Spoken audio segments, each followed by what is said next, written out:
También estamos habilitados a hablar de expresiones trigonométricas muy sencillamente. Recuerden lo que les dije.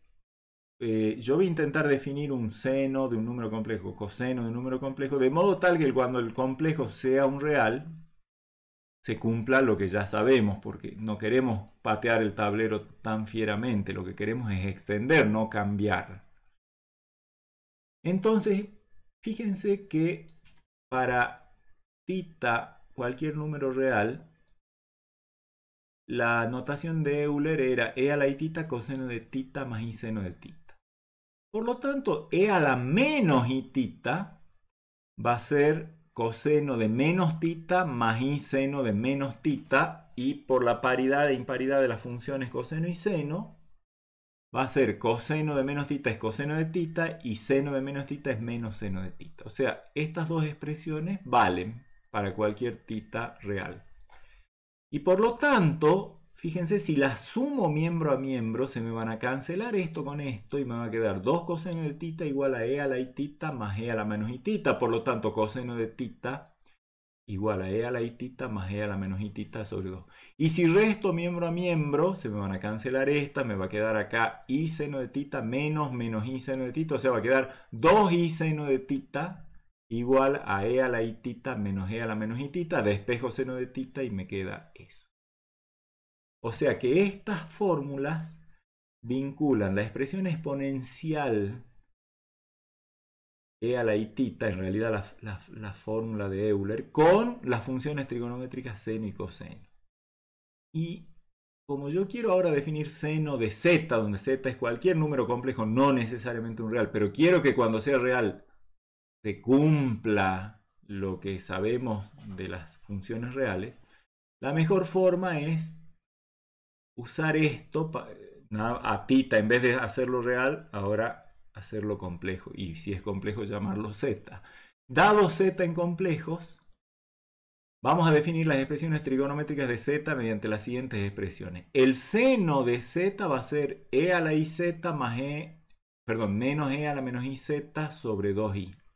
Y el coseno de z, e a la iz más e a la menos iz sobre 2. Esa sola definición garantiza que cuando el z es real, se cumple lo que valen las funciones trigonométricas reales, seno y coseno, aplicados al número real. O sea que es una forma muy inteligente esta, creo, de haberse dado cuenta. Esta es otra de las razones por las que Euler, digamos, le gustó esta notación y nos la regaló. Es una forma muy inteligente de prolongar el rango de validez de una función, de extender una función de reales a complejos. Bueno, y el resto de las funciones trigonométricas, de las expresiones trigonométricas, más vale que sea lo que esperamos, la tangente de z, el cociente seno sobre coseno, definido para cuando coseno no es 0, porque si no estamos en un problema. La cotangente, el coseno sobre seno, o la inversa 1 sobre la tangente, obviamente seno de z distinto de 0. Se estarán preguntando, ¿cuáles son los z? Tales que coseno de z o seno de z es distinto de 0, ya lo vamos a ver. Secante es el recíproco del coseno, 1 sobre el coseno, válido para coseno distinto de 0, y cosecante, 1 sobre seno, válido para seno distinto de 0. Con esas definiciones tenemos varias propiedades de nuestras funciones, de nuestras expresiones. Yo digo funciones, pero la verdad que no lo estoy viendo todavía como función, eso lo vamos a hacer más adelante. Ahora estoy viendo cómo, dado un complejo, calcularle su seno, su coseno, etc. Por eso les llamo expresiones trigonométricas. Los teoremas de adición, seno de z más w, seno de z por coseno de w, más coseno de z, seno de w, salen con un poquito de trabajo algebraico, pero háganlo con la definición de seno. Y con las propiedades, fíjense que la definición de seno les lleva e a la i por esto, etcétera, etcétera. Hay que aplicar la definición de exponenciación con base e y propiedades de la exponenciación con base e y llegan a esto. Háganlo, no es difícil. Y lo mismo con el coseno, o sea, Lo bueno es que valen exactamente las mismas fórmulas que teníamos para el caso de reales, los teoremas de adición. Y con ellos, dando apropiados valores a z y a w, obtienen una serie de propiedades adicionales. Por ejemplo, que la función seno es impar, la coseno es par, aún con, o sea, acá uno podría decir, pero eso no es ninguna novedad. No era ninguna novedad en reales, pero acabamos de extenderlo a complejos, así que bueno, pero se sigue verificando. El seno del doble es 2 seno por coseno. El coseno del doble es la diferencia entre los cuadrados de coseno y de seno. Seno de pi sobre 2 menos z es coseno de z, así que hay una estrecha vinculación entre seno y coseno. La identidad fundamental, seno cuadrado más coseno cuadrado igual a 1, se sigue cumpliendo. Una más, seno cuadrado es 1/2 menos 1/2 de coseno de 2z. Todas estas son cosas que fácilmente se deducen y son cosas que valen en reales. Y recién preguntábamos, ¿cuándo seno es 0? ¿Cuándo coseno es 0? Bueno, veamos cuándo seno es 0. ¿Seno es 0? Sí, solo si el z es de la forma k por pi. O sea, las mismas, la ecuación esta en complejos tiene las mismas soluciones que esa ecuación en reales. O sea, no hay números complejos no reales que tengan seno igual a 0. ¿Cómo hacemos para ver eso? Bueno, nos planteamos un problema más general que este. ¿Cuándo el seno de z es igual a algún w? Vamos a ver, vamos a responder esa pregunta. Primero, vamos a definir la noción natural, digamos, que sería de una expresión inversa, una expresión trigonométrica inversa. En este caso vamos a trabajar con el seno y el coseno y demás de manera análoga. Vamos a decir que un complejo W es un arcoseno de Z0 cuando, obviamente, el seno de W sea igual a Z0. Como siempre, digamos, esa definición no sorprende a nadie. El tema es, ¿todo número complejo tiene arcoseno? Piensen por un ratito en esa pregunta en reales. ¿Todo número real tiene arcoseno? Y uno decía arcoseno de menos 2. Uy, tengo que encontrar un número cuyo seno valga menos 2. No, imposible porque el seno está acotado entre menos 1 y 1. Eso en reales. Vamos a ver qué pasa en complejos.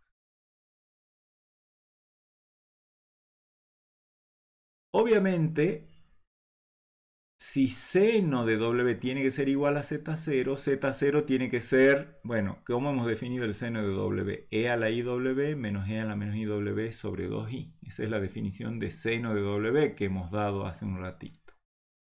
Y para que eso se cumpla, bueno, E a la IW, a este E a la menos I sobre E a la menos IW lo puedo escribir como 1 sobre E a la IW. Una de las propiedades de la exponenciación con base e, que es e a la iw a la menos 1, es e a la menos iw. Así que a esto lo puedo expresar como 1 sobre e a la iw. Resolver la suma de fracciones esa, lo estoy haciendo mentalmente, dividido 2i y ahí me traigo el denominador e a la iw. O sea que a esto, véanlo como un cálculo intermedio, para que esto sea cierto tiene que ser que z0 sea igual a esto. Por lo tanto voy a pasar esto multiplicando acá. Y después todo eso va a venir acá. Y me va a quedar e a la iw cuadrado menos 1 menos 2i por z0 por e a la iw igual a 0. Manipulación algebraica entre el primero y el tercer miembro de esta cadena de igualdades. Voy a hacer transitoriamente la sustitución a este paréntesis, lo voy a llamar u, que me vuelve a aparecer acá, y me va a quedar la cuadrática u cuadrado menos 2iz0 por u menos 1 igual a 0.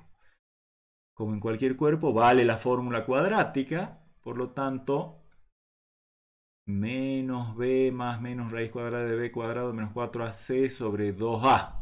Acá el a vale 1, el b vale menos 2iz0 y el c vale menos 1.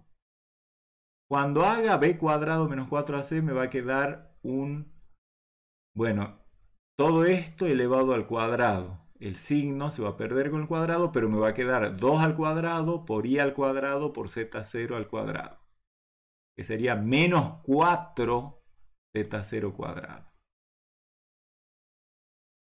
Y ese sería el b cuadrado menos 4ac, va a quedar más 4. Voy a sacar factor común 4 y voy a distribuir la raíz. Raíz de 4 es 2. Me va a quedar 2 por raíz de 1 menos z0 al cuadrado. Y el menos b va a ser 2i por z0. Y todo eso dividido 2a, que es 2. Voy a cancelar los 2 y en definitiva me queda eso. Pero ¿quién era u? E a la iw. Así que ahora lo que tengo que hacer es que el w es ni más ni menos que... O sea, se tiene que cumplir que e a la iw sea igual a esto. Por lo tanto, iw tiene que ser el logaritmo de esto. Recuerden que si e a la iw me da esto es porque i por w es el logaritmo de esto. Acá tengo el logaritmo de todo esto. I por w igual al logaritmo de todo eso. El i lo paso dividiendo. 1 sobre i es lo mismo que menos i. En definitiva me queda que el arcoseno de z0 es menos i por el logaritmo de esta expresión. Notarán ustedes que yo acá he puesto un signo más, pero eso no significa que no pueda tomar la raíz que quiera. Recuerden que todo número tiene dos raíces cuadradas y por lo tanto acá tengo que usar en realidad cualquiera de las dos raíces cuadradas que yo use, esta ecuación se va a cumplir. Pero lo que es... Eso me diría, bueno, entonces tengo dos valores. No, no solo tenés dos valores, tenés un montonazo de valores, porque recuerden que el logaritmo de un número tiene una infinidad de valores. Entonces, en realidad, ¿cuántos arcosenos tiene z0? Tiene una infinidad de valores, que viene de considerar todas las raíces posibles, que son 2, pero aparte todos los logaritmos de cada una de las expresiones que salen con alguna de esas dos raíces, que son infinitos. Por lo tanto, tengo una familia pero infinita de arcosenos de z0. Se podría pensar, si esto para algún z0 da 0, ejercicio, probar que esto no da 0 para ningún z0. Por lo tanto, este logaritmo siempre va a estar bien definido y, como les digo, tiene una infinidad de valores. Está definido el arcoseno entonces para cualquier z0. Por lo tanto, cualquier complejo tiene arcoseno. Entonces, menos 2, que no tenía un arcoseno en reales, sí tiene un arcoseno en complejo. Y no solo uno. Una cantidad doblemente infinita de valores.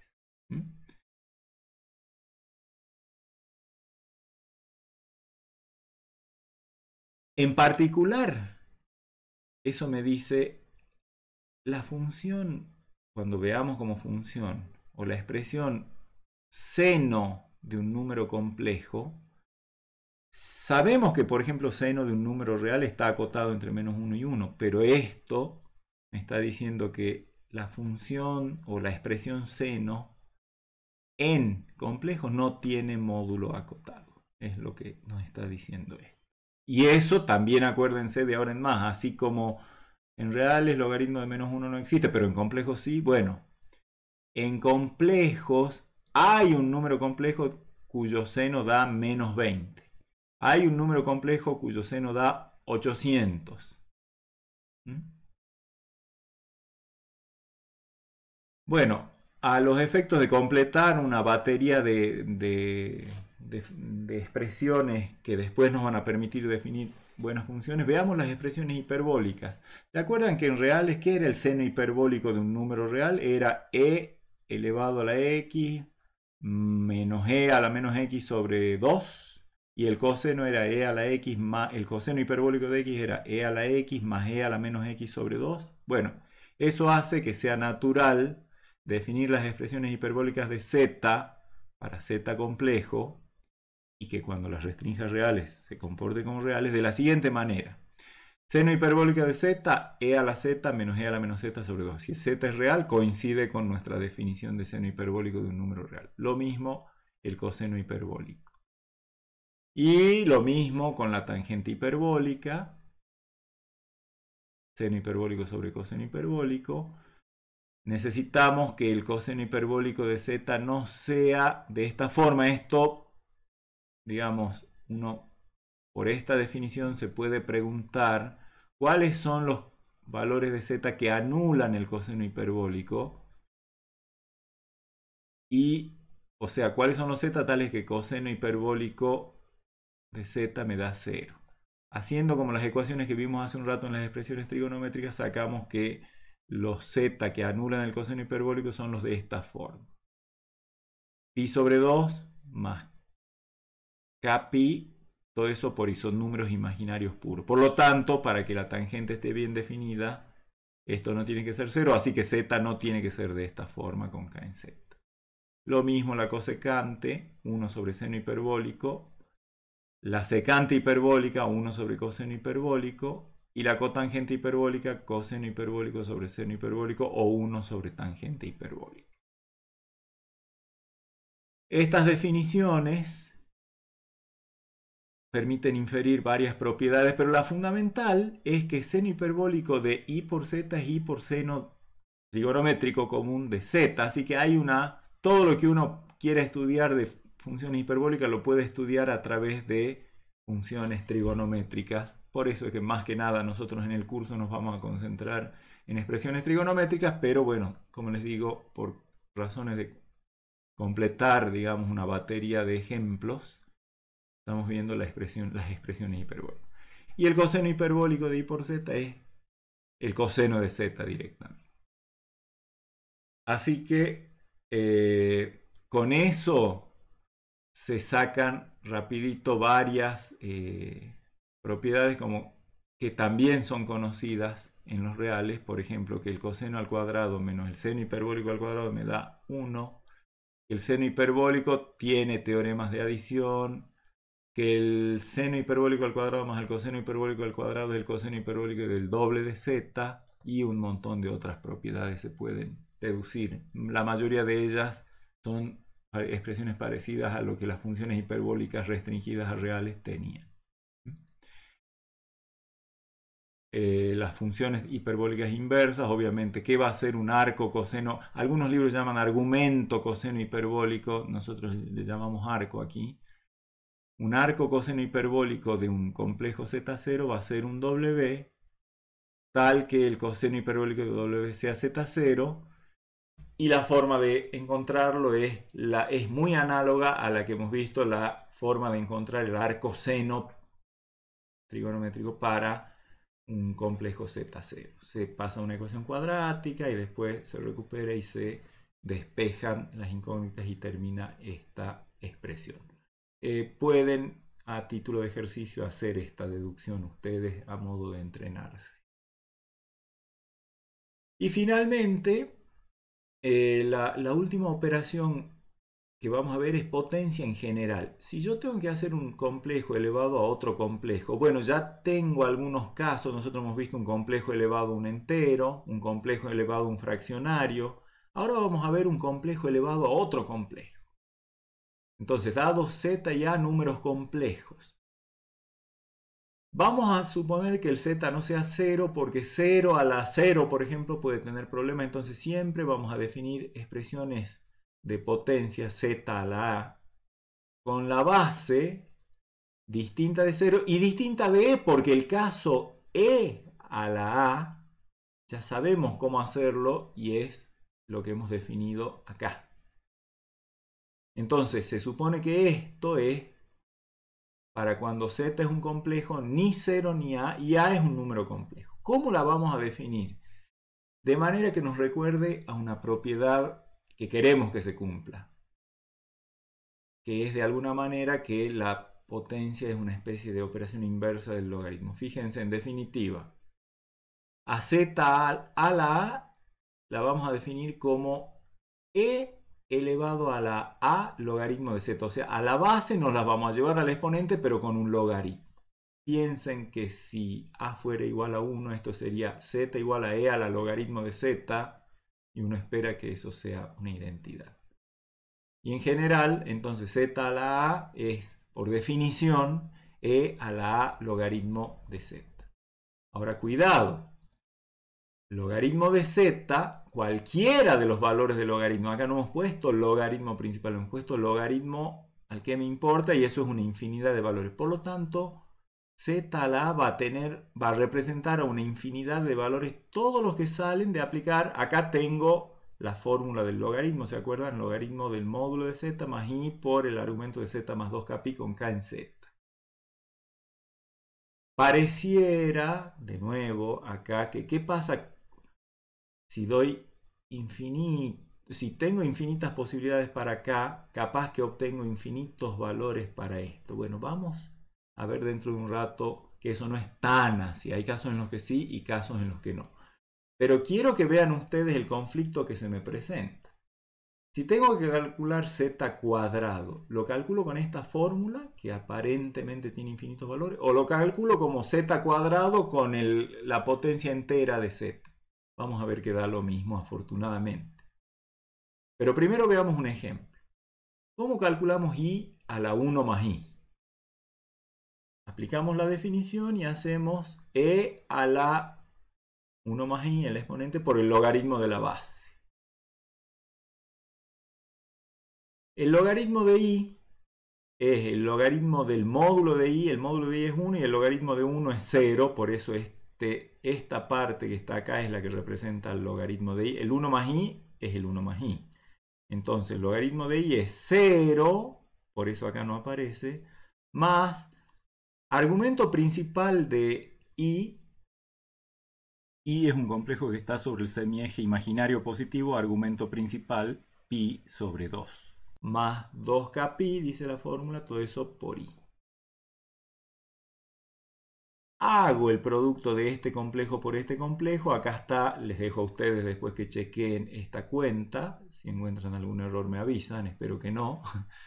Acá está la parte real del producto de estos dos complejos y acá está la parte imaginaria. Y acá tengo una expresión exponencial. O sea, e a la x más i por i. Porque estos son todos números reales. Entonces, es e a la x. Esto, acomodado de otra forma, se lee así. Por e a la i por i, que es coseno de esto más i por seno por la fórmula de Euler. Bueno, seno de pi sobre 2 más cualquier vuelta, cualquier cantidad de vueltas me da 1. Y el coseno me da 0. Así que este es cualquiera sea el k, esto me da 0 y esto me da 1. Por lo tanto, esto queda i, porque es 0 más i por 1. O sea, 1 por i por e a la menos pi sobre 2 por 4k más 1 con k en z. Son todos números imaginarios puros que a distintos valores de k les corresponden distintas partes imaginarias. Acá esto no está, no hay un i que me diga que esto está funcionando como un argumento y podría yo especular con tener direcciones congruentes módulo 2pi. No, acá son números reales y este número real es diferente para cada valor diferente k entero que yo tome. Así que acá tengo una infinidad de valores. Entonces, para finalizar la clase, les quiero hacer unas observaciones respecto de la potencia en general.